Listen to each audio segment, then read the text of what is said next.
Assalamualaikum warahmatullahi wabarakatuh. Kembali lagi bersama kami, Lain Dunia. Di video kali ini, saya akan menceritakan sebuah kisah misteri tentang pesugihan. Kisah ini diangkat dari seorang narasumber yang dimana nama dan tempat sudah kami samarkan agar menjaga dari hal yang tidak diinginkan di kemudian hari. Tapi sebelum masuk ke ceritanya, jangan lupa ambil posisi yang paling nyaman dan bunyikan tombol lonceng notifikasinya. Dan cerita pun dimulai.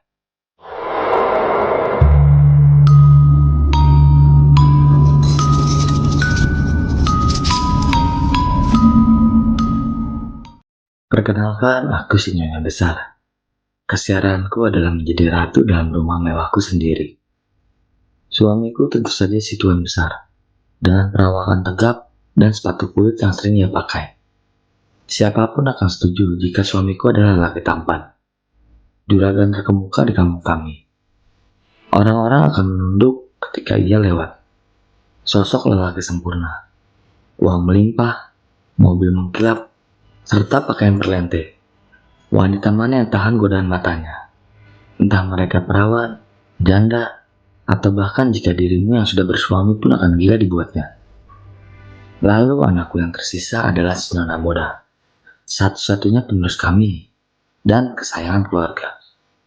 Apapun yang jadi permintaannya, tak pernah kami tolak. Mulai dari gaun mahal karya desainer termuka, sampai kalung mutiara yang harganya tak dapat kebayangkan. Pokoknya seperti kubilang, setiap permintaan akan kami kabulkan tanpa perlu ia memohon. Bagaimana? Terkesan bukan?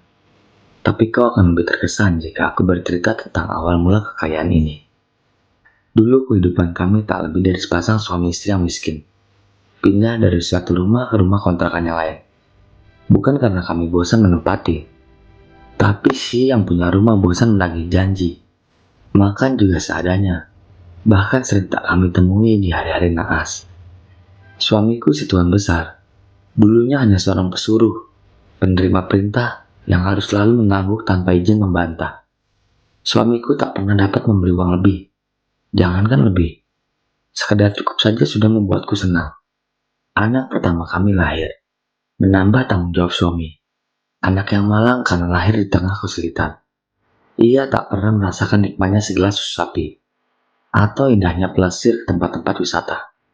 Yang ia tahu, hanyalah ayahnya seorang kaum rendah, dan rumah tangga mereka yang miskin. Lalu bagaimana keadaan bisa berbalik seperti sekarang? Muak dengan kemiskinan, memaksa kami mengambil jalan pintas. Berbekal sedikit nyali, kami datangi gunung itu. Sebuah tempat nan indah yang di dalamnya menyimpan sejumlah cerita mistis. Lantas sang juru kunci memerintah berbagai ritual yang akhirnya membawa suami dalam acara pernikahannya sendiri. Ia menjadi mempelai pria yang akan memperistri seorang jin. Ya, kalian tak salah dengar. Memang aku berkata begitu barusan. Pernah kau bayangkan dalam hidup, bahkan dalam mimpimu, akan mempunyai madu seorang jin? Kurasa tidak setiap orang dapat mengalami ini. Aku tak melihat pernikahan mereka, karena aku diposisikan sebagai medium. Jin merasuk ke dalam ragaku. Resepsi ijab kabul tak berjalan lama. Mungkin bangsa jin tak suka membuang waktu. Detik berikutnya aku tersadar. Dan detik selanjutnya, aku menjadi si Nyonya Besar. Singkat bukan?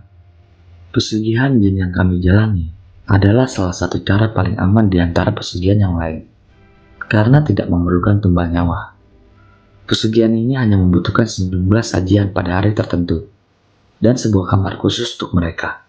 Entahlah, mungkin semacam kamar ritual kencan suami dan istri keduanya. Jin yang menurut suamiku cantik itu telah memberi segala yang kami inginkan selama ini. Bahkan keinginan yang awalnya kami pikir hanya impian belaka. Betapa tidak, Sebuah rumah besar, lengkap dengan segala macam perabot mewah, mobil mewah, dan termasuk penghormatan dari orang-orang. Suatu hari di saat orang lain dan mungkin juga kau tengah menikmati sarapan, suamiku malah membawa dirinya yang miskin datang ke Gunung Salak. Kau tahulah di mana letaknya. Ia menemui seorang juru kunci yang kemudian memerintahkan tirakat selama 40 hari 40 malam tanpa diperbolehkan membawa apapun kecuali lilin. Jangan katakan itu mudah, kau belum mencobanya. Setelah tirakat itu selesai, maka ia harus kembali lagi nanti sesuai tanggal yang ditentukan juru kunci.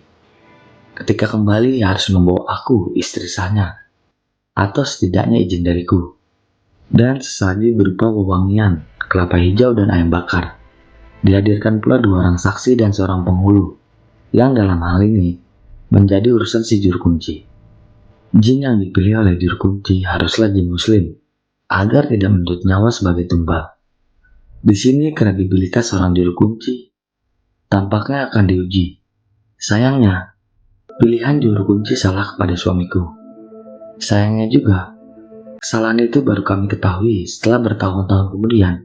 Ternyata jin yang ia nikahi adalah jin kafir. Jin itu tidak akan bisa memberi harta secara instan, tapi melalui kemudahan usaha-usaha kita sendiri. Efeknya sangat besar dan cepat menumbuh kembangkan mereka. Saat tersadar, tahu-tahu kita sudah kaya raya. Namun sayangnya, anak sulung kami tak sempat menikmati karena sebuah kematian yang tragis menanggutnya. Di saat keadaan sudah lebih baik, di saat kami mampu memberinya tidak hanya segelas susu sapi, tapi berpuluh-puluh bahkan beribu gelas, ia malah pergi meninggal kami. Vonis TBC menjadi penyebab utamanya. Berbulan-bulan kami menyesali nasib.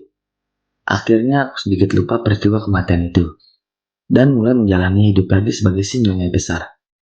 Aku tak mengizinkan diri untuk terus meratapi si sulung. Analoginya sederhana. Kesedihan sedalam apapun bisa aku lewati ketika berada di tengah kekayaan. Hingga pada suatu hari, bertahun-tahun setelah kematian si sulung, aku jatuh sakit.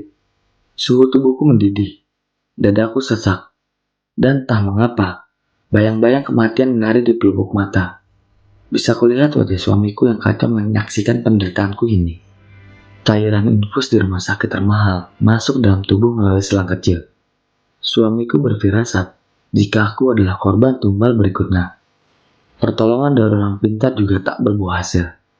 Perbuatan itu malah membuat jin menjadi murka. Setelah aku, mungkin anak terakhir kami selanjutnya. Suamiku jelas mengetahui itu. Hanya ada satu cara untuk menghentikan semuanya, yakni dengan kematian suamiku sendiri. Maka secara alami, pengaruh jin itu akan hilang. Konsekuensinya, mungkin aku terpaksa harus melepas gelar sebagai nyonya besar. Karena lambat laun, berbagai kemalangan akan datang silih berganti menggerus kekayaan kami sampai habis. Dan suamiku telah mengambil keputusan bijak. Ia mendatangi kematiannya sendiri. Ia membunuh dirinya dengan sebilah pisau yang ditancapkan tepat ke jantungnya. Orang-orang mungkin akan berkata, ternyata kekayaan tidak mampu mencegah seorang untuk bunuh diri. Mereka hanya menerka tanpa tahu polemik rumah tangga kami sesungguhnya. Aku memang selamat, tapi seperti ku bilang sebelumnya, kemalangan datang bertubi-tubi. Usaha macet, karyawan korupsi, seseorang menipu, dan sejumlah nasib sial lainnya. Ya setidaknya aku masih hidup dan beri kesempatan merawat si buah hati hingga dewasa kelak. Aku syukuri saja walau kelak namaku bukan lagi si nyonya besar. Sekedar saran, sebaiknya hindari saja berbagai persekutuan dengan bangsa jin, karena mereka penuh tipu muslihat. Kuatan iman dan nikmati saja hidup seadanya. Tapi jika kau bersikeras, berangkat saja ke tempat itu, dan bersiaplah menjadi nyonya besar. Dan cerita pun selesai. Bagi teman-teman yang menonton video ini sampai habis, saya ucapkan terima kasih banyak. Dan nantikan video-video kami selanjutnya. Wassalam.